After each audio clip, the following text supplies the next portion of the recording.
ఈ మధ్యన date of birth 1/10/1928ది ఒక వీడియో పెట్టాను.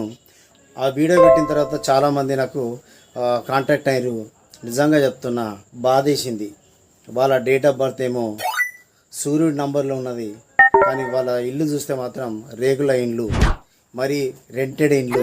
వాళ్ళు చేస్తున్నదేమో లేబర్ పని, చిన్న చిన్న ఉద్యోగాలు, చిన్న చిన్న బిజినెస్లు, టీ కొట్టులు, ఇడ్లీ సెంటర్లు, చిన్న చిన్న, మొత్తానికి చాలా చిన్నవి.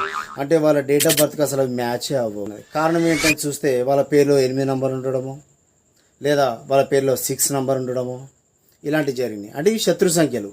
సో దేవుడికి ఏం సంబంధం లేదు, దేవుడు మీకు పుట్టుక మంచిగానే ఇచ్చాడు. కాకపోతే మీరు పేర్లు ఏదైతే పెట్టుకున్నారో అవి మీరు శత్రు సంఖ్యలు పెట్టుకున్నారు. పేరు మీరు పెట్టుకున్నారు కాబట్టి దేవుడికి సంబంధం లేదు. ఇల్లు మీరు కట్టుకున్నారు కాబట్టి ఆ వాస్తులో లోపడే అవకాశం ఉన్నది, ఎందుకంటే దేవుడు కట్టలేదు కాబట్టి.